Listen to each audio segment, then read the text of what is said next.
Hello friends, welcome to my channel. आज हम आज हम एफआर का Ind AS 8 accounting policies, change in accounting policies, change in estimates and errors, इसमें जितनी भी इम्पोर्टेंट बातें हैं मैं एक बार उसको पढ़ूंगी और जो इम्पोर्टेंट क्वेश्चन है हम उसको रिवाइज करेंगे। ठीक है, तो सबसे पहली बात आती है example of accounting policy. Accounting policy का चेंज मतलब होता है कि पॉलिसी चेंज होना, मतलब जैसे कि कैश बेसिस और एक्रूअल बेसिस में चॉइस करना, ये एक तरीके से पॉलिसी है। पॉलिसीज की बातें हैं, मतलब मान लो पहले हम कैश बेसिस फॉलो करते थे, अब हम उसको चेंज करके एक्रूअल बेसिस कर रहे हैं, तो ये चेंजेस इन अकाउंटिंग पॉलिसी बोली जाएगी। ऐसे ही अगर हम इन्वेंट्री की वैल्यूएशन में एनआरवी है बेसिस या कॉस्ट बेसिस है या फिर फीफो लीफो वेटेड एवरेज, है ना, इनमें से कुछ भी चेंज करते हैं तो वो चेंज इन अकाउंटिंग पॉलिसी में आता है। इन्वेंट्री के वैल्यूएशन को चेंज करना या फिर कैश बेसिस एक्रूअल बेसिस वाला जो होता है, मतलब जब भी हमारे पास दो चॉइसेस हैं किसी चीज़ को करने की, तो उसमें से जो हम चूज़ करते हैं या हम चेंज करते हैं तो वो अकाउंटिंग पॉलिसी बनता है। अब कॉस्ट मॉडल लेना है कि रिवैल्यूएशन मॉडल लेना है, ये भी कहीं ना कहीं आपकी कैश अकाउंटिंग पॉलिसी का चेंज है। इसके अंदर सेकंड, अब इसमें क्या होता है, कंसिस्टेंसी हमें रखनी चाहिए। बस अगर हमारा नेचर सेम है तो हमें उसमें कंसिस्टेंसी रखनी चाहिए। चेंजेस इन अकाउंटिंग पॉलिसी हम कब करते हैं? चेंजेस इन अकाउंटिंग पॉलिसी हम दो पॉइंट पे करते हैं, जब कि रिक्वायर्ड बाई इंडेस, इंडेस ने बोला हो, इंडेस की रिक्वायरमेंट है कि हमें चेंज करना ही है, तब हम करते हैं। और दूसरी चीज़, अगर ये बहुत ही रिजल्ट आता है in a more relevant and reliable information मिल रही होती है हमें, तो हम चेंज कर लेते हैं। अब जो रिक्वायर्ड बाई इंडेस करवाता है, it's a mandatory and relevant और रिलायबल इंफॉर्मेशन हमें मिलेगी चेंज करने की वजह से, इट्स अ वॉलेंट्री चेंज। अब not a change in accounting policy, कुछ इसके बहुत इंपॉर्टेंट से पॉइंट है कि अकाउंटिंग पॉलिसी इन्हें तो बिल्कुल भी नहीं कहेंगे, यही क्वेश्चन कई बार एग्जाम में आते हैं, इसलिए इनको अलग से निकाल के बताया कि ये तो नहीं होगा। दो तरह की बातें हैं, मान लो आप इंडेक्स 16 में थे पहले, अब आप इंडेक्स 40 में आ गए। 16 में आप रिवैल्यूएशन मॉडल इस्तेमाल करते थे, अब 40 में जा रहे हो तो वहाँ पे तो रिवैल्यूएशन मॉडल होता ही नहीं है, वहाँ पे तो सिर्फ कॉस्ट मॉडल होता है। तो जब वहाँ पे वो मॉडल है ही नहीं तो इसको फर्स्ट टाइम अडॉप्शन बोलेंगे। हमारे पास चॉइस ही नहीं है करने की, तो इसको चेंज मतलब अकाउंटिंग पॉलिसी का चेंज नहीं बोलेंगे, इसको बोलेंगे ये फर्स्ट टाइम अडॉप्शन है। तो ये इन तीनों में से कुछ भी नहीं है, ना एरर है, ना पॉलिसी का चेंज है, ना ही एस्टिमेट का चेंज है। और दूसरा, मान लो कि पहले हमारे पास इंडेक्स था ही नहीं और अब हम इंडेक्स में घुस रहे हैं, तो फर्स्ट टाइम अडॉप्शन अपने आप में ही है वो, तो इसको भी किसी तरह से अकाउंटिंग पॉलिसी का चेंज नहीं बोलेंगे। अब हमेशा जब भी आपका अकाउंटिंग पॉलिसी में चेंज आता है तो आपको रेट्रोस्पेक्टिव इफेक्ट देना पड़ता है। रेट्रोस्पेक्टिव इफेक्ट का मतलब कि इस बार इस बैलेंस शीट में जो चेंजेस हो रहे हैं करंट ईयर की में, वो तो देना ही है, साथ में प्रीवियस ईयर की बैलेंस शीट का भी देना है, और वो opening balances of the previous year की बैलेंस शीट भी बनानी पड़ती है आपको। उसमें तीन बैलेंस शीट बनती है अगर आपकी अकाउंटिंग पॉलिसी में चेंज होता है, तो थर्ड बैलेंस शीट बनानी पड़ती है। अब इसमें एक इम्पॉर्टेंट एमसीक्यू ये बन सकता है, अगर कोई इंडेक्स आने वाला है जो कि अभी आया नहीं है अभी तक, तो उसके इफ़ेक्ट का डिस्क्लोजर, तो हमें ना उसके इफ़ेक्ट का डिस्क्लोजर देना होगा। इसमें ऐसा होता है कि अगर कोई इंडेक्स अभी तक आया नहीं है लेकिन आने वाला है, तो हमें हमारे बैलेंस शीट के नोट्स में ये बताना पड़ेगा, इसका डिस्क्लोजर देना है। डिस्क्लोजर में हम सिर्फ दो ही बातें बताएंगे, ये फैक्ट बताएंगे कि एक नया इंडेक्स आने वाला है और उसका पॉसिबल इम्पैक्ट बताएंगे कि इसके आने से हमारी बैलेंस शीट पे क्या इफेक्ट पड़ेगा। अब change in accounting policy retrospective change होता है, ठीक है, अकाउंटिंग पॉलिसी में इतनी थ्योरी है। उसके बाद अकाउंटिंग एस्टिमेट्स क्या होते हैं, इसकी एग्जाम्पल ही इंपॉर्टेंट है। एस्टिमेशन का मतलब कि जहाँ पे हमारी कोई कैलकुलेशन इन्वॉल्व होती है, हमारा जजमेंट इन्वॉल्व होता है, वो अकाउंटिंग एस्टिमेट्स होते हैं बेसिकली। जैसे कि डेप्रिसिएशन कितना है, रेजिडुअल वैल्यू कितनी है, यूजफुल लाइफ कितनी है, इन सारी चीज़ों को जज करना ही हमारा अकाउंटिंग एस्टिमेट्स होता है। और जो चेंजेस इन अकाउंटिंग एस्टिमेट्स होते हैं उनका हमेशा प्रोस्पेक्टिव इफेक्ट होता है, कभी रेट्रोस्पेक्टिव नहीं होता। और तीसरी बात आती है एरर की। एरर का मतलब होता है प्रीवियस ईयर की जो भी गलतियाँ होती हैं, ओमिशन होती हैं, एरर होती हैं। करंट ईयर की जो गलती होती है उसको कभी भी एरर नहीं बोलते हैं, क्योंकि करंट ईयर की गलती हम करंट ईयर में ठीक कर लेते हैं, तो वो एरर बन ही नहीं पाती। प्रीवियस ईयर की गलती पकड़ी जाती है तो वो एरर होती है। उसके बाद टाइप ऑफ एरर, मुझे लगता है कि ऐसा क्वेश्चन बन सकता है कि मतलब, अब इंस्टीट्यूट बहुत ही सिंपल क्वेश्चन वैसे पूछ लेता है कई बार, लेकिन हम लोग उसका भी आंसर नहीं कर पाते हैं। अभी क्वेश्चन कितना सिंपल हमारे एग्जाम में आया था, एनहेंसिंग द क्वालिटी वाला, है ना, तो उसका आंसर बहुत ही सिंपल था। अब तो उसको रिवाइज करने से भी कोई फ़ायदा नहीं है, क्योंकि वो आ चुका नवंबर 2024 में। अब तो नहीं आएगा वो एमटीपी का क्वेश्चन था, 4 नंबर थे 4 पॉइंट्स के। ये भी बन के आ सकता है भाई कि एरर बताइए किस किस तरह की होती है। तो हमें इसके एग्जांपल 5 तरह की एरर्स हो सकती हैं। मैथमेटिकल मिस्टेक हो सकती है, और mistake in the applying policy हो सकता है, पॉलिसी को अप्लाई करते टाइम मिस्टेक हो गई हो, फ्रॉड हो सकता है, ओमिशन को भी हम एरर ही बोलेंगे, and miss miss interpretation of fact. मतलब दो तो बड़े सिमिलर हैं। अगर आपने पॉलिसी अप्लाई करते टाइम आपसे गलती हो गई तो mistaken in accounting policy and misrepresentation of fact हो गया, मैथमेटिकल एरर हो गया, फ्रॉड हो गया, और खुद ओमिशन हो गया। उसके बाद में इसमें एक चीज़ बताइए कि जो एरर होता है ना उसका हमेशा रेट्रोस्पेक्टिव इफेक्ट आता है, लेकिन ओपनिंग बैलेंस शीट जो इसमें बनती है वो हमें कब बनानी होती है कब नहीं बनानी। मान लो पी एंड एल में एरर है तो कभी भी ओपनिंग बैलेंस शीट आपको नहीं बनानी वो। इफ़ द प्रीवियस ईयर का एरर है तो प्रीवियस ईयर के बैलेंस शीट में चेंज कर दो, ओपनिंग बैलेंस शीट नहीं देनी होती। लेकिन अगर उससे पहले का एरर है, मतलब प्रीवियस ईयर का मतलब प्रॉफिट एंड लॉस की बात नहीं है, बैलेंस शीट का एरर है या फिर किसी और तरीके का एरर है, तो आपको रेट्रोस्पेक्टिव इफेक्ट देना ही है, तो भाई opening balance sheet of the previous year बनानी पड़ेगी। अब इसमें है कुछ, तो एक मिनट है। चलो ये तो एरर की बात हो गई। इसमें है कि प्रीवियस ईयर का एरर है तो प्रीवियस ईयर के बैलेंस शीट में चेंजेस कर दो, ओपनिंग बैलेंस शीट नहीं देनी। अच्छा, अच्छा इसमें एक चीज़ और बताई गई है कि अगर जो आपका एरर है वो प्रीवियस ईयर का ही है तो प्रीवियस ईयर की बैलेंस शीट में चेंजेस कर दो, ओपनिंग बैलेंस शीट नहीं देनी है। लेकिन अगर उससे पहले का एरर है तो आपको ओपनिंग बैलेंस शीट देनी पड़ेगी। और अगर आपका क्लासिफिकेशन के एरर की बेसिस पे बताएं पी एंड एल की गलती है कि बैलेंस शीट की गलती है, तो पी एंड एल की गलती होती है तो ओपनिंग बैलेंस शीट नहीं देनी ऑफ द प्रीवियस ईयर, और बैलेंस शीट की गलती होती है तो हमेशा आपको opening balance sheet of the previous year देना पड़ता है। इसके बाद इसमें ना और तो सारे थ्योरी के क्वेश्चन है, लेकिन प्रैक्टिकल जो क्वेश्चन जो बहुत इंपॉर्टेंट है वो 3 क्वेश्चन है। सबसे पहला क्वेश्चन नंबर 17 बहुत इंपॉर्टेंट है। इसमें बोला गया है ABC limited change it's method adopted for, उसने अपना मेथड ही चेंज कर लिया इन्वेंट्री के वैल्यूएशन का। इन्वेंट्री वैल्यूएशन का मेथड चेंज करने का मतलब है अकाउंटिंग पॉलिसी। अकाउंटिंग पॉलिसी का मतलब है रेट्रोस्पेक्टिव। ठीक है, prior to the change of the inventory वो फीफो पे करता था, वो वेटेड एवरेज पे कर रहा है। The effect of the change in the method of valuation से हमारी इन्वेंट्री पे क्या फ़र्क पड़ा है, 11 में, 12 में, 13 में 10,000 10 मिलियन, 15 मिलियन, 20 मिलियन से हमारी इन्वेंट्री बढ़ गई। Effect of change. ठीक है, तो सबसे पहले हम इसमें अपनी ट्रेडिंग अकाउंट बना के एग्जाम्पल देखते हैं। आप इसमें काशकंदोई सर की क्वेश्चन मतलब उनका जो बोर्ड नोट्स का आंसर उसको रेफर कर सकते हैं, मैं उसको ही पढ़ रही हूँ। पहले आप अपना ट्रेडिंग अकाउंट बनाइए 11 का जब आप ट्रेडिंग अकाउंट बनाएंगे ना तो ये बोल रहा है कि आपकी जो इन्वेंट्री है वो बढ़ गई है, क्लोजिंग इन्वेंट्री है, तो आप अपनी क्लोजिंग इन्वेंट्री को 10 मिलियन से बढ़ा दीजिए। ठीक है, तो जब आप 10 मिलियन से अपनी क्लोजिंग इन्वेंट्री को बढ़ाएंगे तो आपका ग्रॉस प्रॉफिट अपने आप बढ़ जाएगा। तो चेंज जो हमें मतलब हमारा जो चेंज आएगा ट्रेडिंग अकाउंट में वो जीपी हमारा 10 से बढ़ जाएगा। नेक्स्ट ईयर जो हमारा बढ़ा हुआ 10 मिलियन है ये इस बार का क्लोजिंग है, नेक्स्ट टाइम ये ओपनिंग में चला जाएगा, ये ओपनिंग में जाएगा। और 2012 का जो क्लोजिंग है दैट इज़ 15, तो इनका डिफरेंस कितना है यहाँ 5। इस बार जीपी में कितना इंक्रीज़ हुआ 5 का। अब ये जो 15 का क्लोजिंग है वो हमारे नेक्स्ट ईयर का ओपनिंग बन जाएगा, तो 15 माइनस फिर क्लोजिंग 20 का लिखेंगे और इसका डिफरेंस जो 5 का आएगा वो हमारा डिफरेंस आ गया। तो हमारे पास 3 डिफरेंसेस आ गए इसमें जो जीपी इंक्रीज़ कर रहे हैं। अब हमारे पास आ गया 2013 की रेवेन्यू अकाउंट और 2012 का रेवेन्यू अकाउंट। ठीक है, और रिटेन अर्निंग हमें दे रखा है। रिटेन अर्निंग हमेशा सो की बनाने में काम आता है। Present the change in the accounting policy, expect of the statement of equity.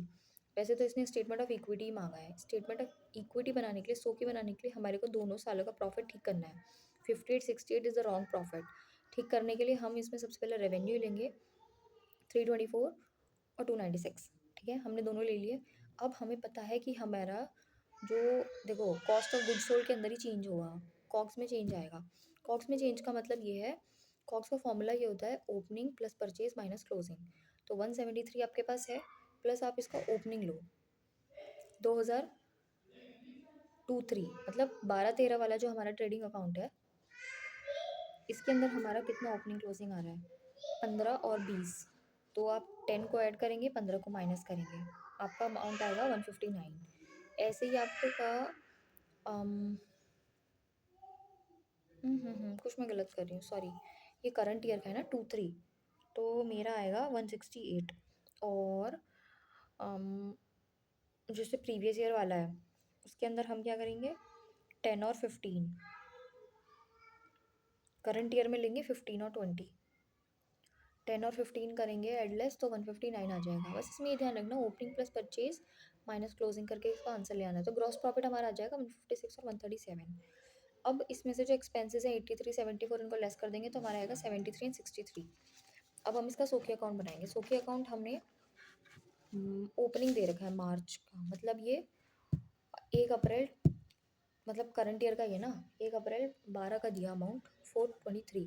अब हमारा जो पहले ट्रेडिंग अकाउंट का ओपनिंग मतलब जीपी 10 मिलियन का बढ़ा रहा था, इसको हम ऐड कर देंगे हमारे सोगी में। ऐड करने के बाद में हम देखेंगे तो हमारा रीस्टेटेड प्रॉफिट कितना हो गया 433। अब हम प्रॉफिट में जो रीस्टेटमेंट्स है वो दोनों सालों के ऐड करेंगे क्योंकि वो अमाउंट पॉजिटिव है। 63 ऐड करेंगे, 73 ऐड करेंगे, then we got our retained earning, closing retained earning that is 569। बस हमारा इसमें इतना ही आंसर है, ठीक है। 17 it is a changing in the accounting policy, जो कि रेट्रोस्पेक्टिव इफेक्ट देना था। Opening balances of the previous year का भी दिया है हमने। क्वेश्चन नंबर 18 भी काफ़ी इंपॉर्टेंट है। ये क्वेश्चन क्या बोल रहा है कि during 4-5 Cherry Limited discover that some product that has been sold during 3-4 were incorrectly included in the inventory. अच्छा, 4-5 में हमें पता चला कि हमने 14-15 में हमें पता चला कि 13-14 में जो हमने सेल करा था उसमें उस अकाउंट के क्लोजिंग में 6500 का हमारी गलती है, ठीक है। मतलब पिछले साल का क्लोजिंग में इन्फ्लेटेड है, मतलब मेरा इस साल का ओपनिंग मेरा इन्फ्लेटेड हो गया है। Cherry Limited accounting record was 45 shows a sale of 1410। अच्छा, ये हमें करंट ईयर की डिटेल्स दे दी कि सेल हमारी 1,04,000 है, 86,000 है, जिसके अंदर इंक्लूड है ये एरर, और इनकम दे दी। अब पिछले साल का हमें सेल्स वाला सारा कुछ दे दिया। अब बोल रहा है कि 3-4 के अंदर ओपनिंग रिटेन अर्निंग की वैल्यू दे दी, क्लोजिंग रिटेन अर्निंग दे दी। चेरी लिमिटेड का इनकम टैक्स स्लैब दे दिया, कोई अदर इनकम नहीं है, 50,000 की शेयर कैपिटल है। अब हमसे मांगा क्या है, how will you show about treatment in the P&L account in the equity and the notes. तो इसकी स्टार्टिंग हम इस तरीके से करेंगे कि जो 3-4 ईयर था प्रीवियस ईयर, उसमें क्लोजिंग स्टॉक इज इन्फ्लेटेड है। तो प्रीवियस ईयर का हमें क्लोजिंग स्टॉक हम कम करेंगे 6500 से। जब हम उसका क्लोजिंग स्टॉक कम कर रहे होंगे तो हमारा जीपी भी ऑटोमेटिकली कम हो जाएगा, और जब जीपी कम होगा ना तो उसका कॉग्स इंक्रीज होगा। इट्स अ फ्लो, आपको इसको याद करना पड़ेगा, आप इसको समझ भी सकते हैं, नहीं समझ में आता तो 1-2 बार में दिमाग में बैठ जाएगा। जब हम पिछले साल का क्लोजिंग को कम करेंगे तो उसका इम्पैक्ट पड़ेगा आपके जीपी पे, जीपी हो जाएगा कम। और जब आपका ग्रॉस प्रॉफिट कम होता है तो उसका इन्वर्स इम्पैक्ट आपके कॉग्स पे पड़ता है, कॉग्स आपका बढ़ जाएगा 6500 से। और करंट ईयर में क्या होगा, हमारा ओपनिंग है इन्फ्लेटेड, तो हम ओपनिंग 6500 से कम करेंगे, और जिससे कि हमारा जीपी बढ़ जाएगा, और जब जीपी बढ़ेगा तो हमारा कॉग्स कम होगा 6500 से। ये भी मैंने आकाश बंधु सर का ही नोट्स रेफर कर रही हूँ मैं। अब इसका P&L का एक्सट्रैक्ट बनाएंगे। तो पिछले साल क्लोजिंग प्रीवियस ईयर से स्टार्ट करते हैं 73500। अब इसके कॉग्स में जो चेंज आएगा 53500, इसमें हमने देखा ना कॉग्स में 6500 ऐड करना है, तो इसमें तो ऐड कर देंगे तो 60,000 बन जाएगा। और करंट ईयर वाला जो कॉग्स है 8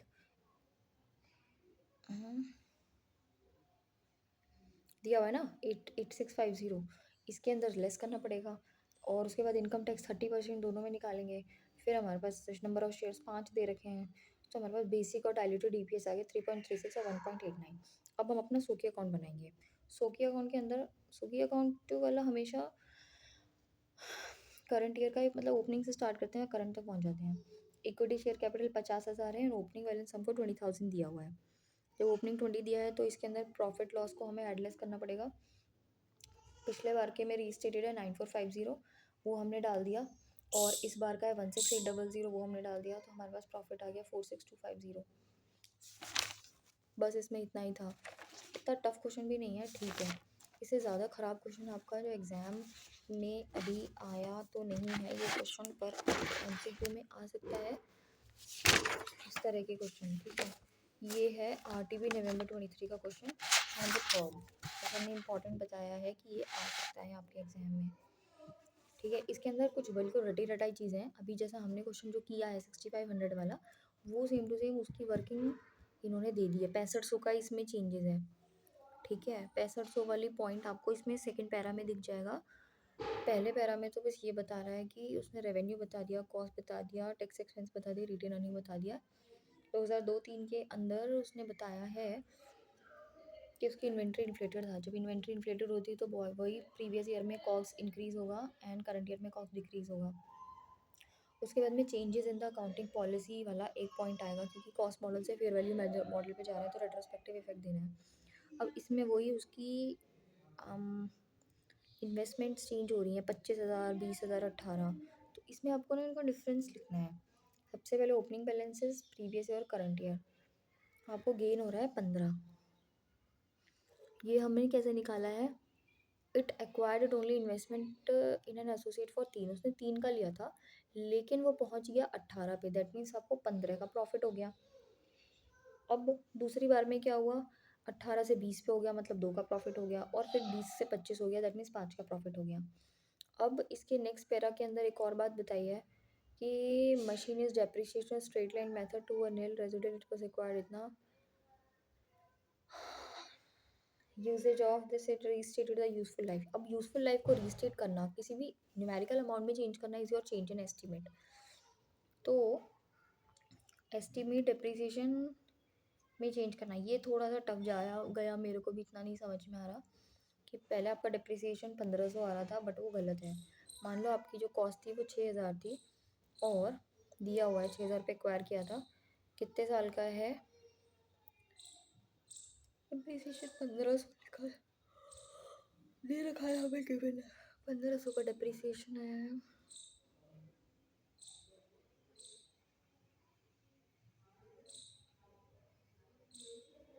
अब उसके बाद में भी फिर हमें 2 साल का डेप्रिसिएशन 1500 लगा दिया।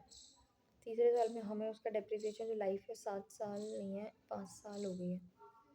फिर 3000 को डिवाइड किया 5 से, तो उसका 600 डेप्रिसिएशन आ गया। फिर इन चेंजेस को कैसे लिखेंगे? सबसे पहले हम P&L अकाउंट बनाते हैं।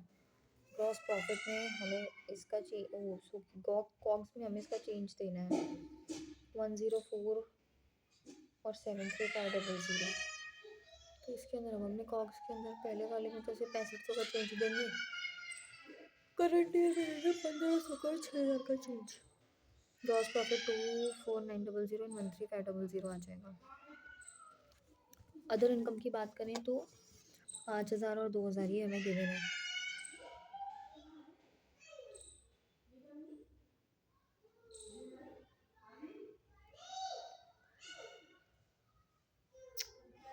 इसको अपने आप से एक बार तैयार करना ही पड़ेगा, लिख के देखना ही पड़ेगा कैसे बना है। ऐसे नहीं होगा ये, तो इसके कुछ यही इंपॉर्टेंट क्वेश्चन है। बाकी इसके जो थ्योरी के क्वेश्चन है मैं ऊपर पर पे गो थ्रू कर देती हूँ। पास पेपर 21 में एक क्वेश्चन आया था, PPE टू इन्वेस्टमेंट प्रॉपर्टी में जा रहे हो तो ये no it's a first time adoption, no change in the accounting policy. Illustration 2 था। इलस्ट्रेशन 3 बोलता है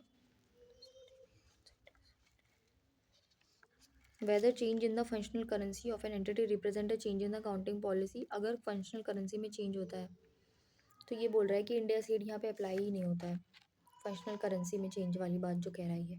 उसके बाद इलस्ट्रेशन 4 बोल रहा है this is called the voluntary change.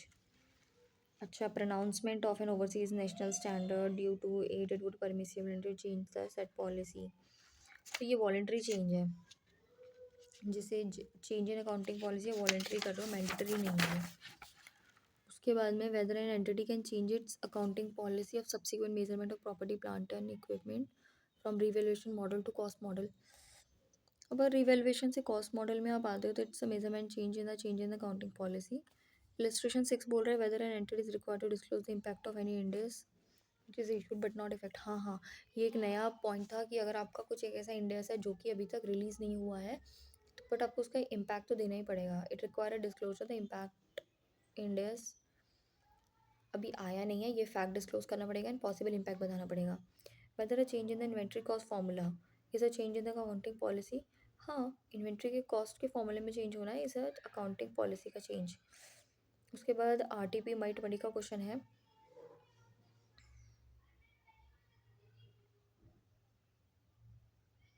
अगर बैलेंस शीट में क्लासिफिकेशन का एरर होता है तो थर्ड बैलेंस शीट देनी पड़ती है। यही इसका वो है क्रक्स। इलस्ट्रेशन 9 सर ने बताया था कि पहले आप बेचते थे सामान और उसको फिट भी करते थे, तो रेवेन्यू बुक करते थे आप फिट करने के बाद। अब आपने चेंज कर दिया, अब आप फिटिंग नहीं देते हैं, अब आप सिर्फ सेल करते हैं। तो जब सेल करते हैं तो बुकिंग ऑफ रेवेन्यू अब सेल के बाद में तो करेंगे। तो ये फर्स्ट टाइम अडॉप्शन बोला जाएगा, इसमें बिजनेस मॉडल का चेंज कहेंगे इसको, ठीक है। और third balance sheet when is a entity required to present, ये इलस्ट्रेशन 10 है। When an entity requires to present the third balance sheet at the beginning, जब भी क्लासिफिकेशन का एरर होता है इन द बैलेंस शीट तो आपको थर्ड बैलेंस शीट देनी पड़ती है। इलस्ट्रेशन 11 मैंने नहीं किया, 12 भी मैं नहीं कर रही। अब इलस्ट्रेशन 13 जो है वह एम और आर दोनों का क्वेश्चन है। ये वो बोल रहा है कि अगर P&L के क्लासिफिकेशन एरर होता है तो आपको थर्ड बैलेंस शीट नहीं देनी होती, ठीक है। इतना ही है इसका क्रक्स। उसके बाद 14 क्या बोल रही है, 14 वाला क्वेश्चन एग्जाम में आया हुआ है। एरर है P&L का, थर्ड बैलेंस शीट भी देनी है। प्रीवियस ईयर का एरर होगा ना, मतलब प्रीवियस ईयर से पहले का एरर होगा।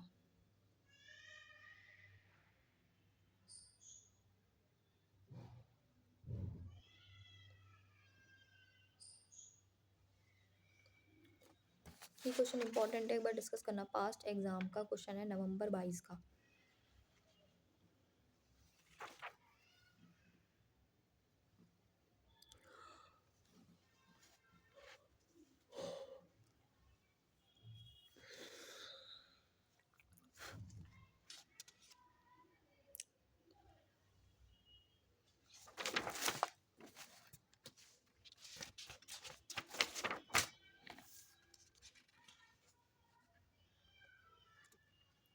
एक मॉक टेस्ट पेपर वाला क्वेश्चन है, क्वेश्चन नंबर 1, ये MTP 20 में आया था।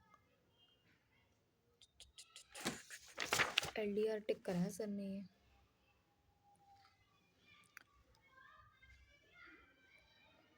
2 भी LDR करवाया था, 3 उन्होंने खुद ही करवा दिया और 4 भी उन्होंने करवाया था। 4 तो एग्ज़ाम में आया था।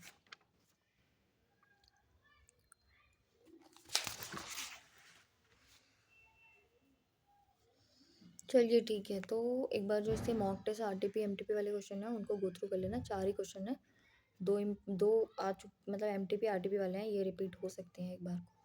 Thank you for today.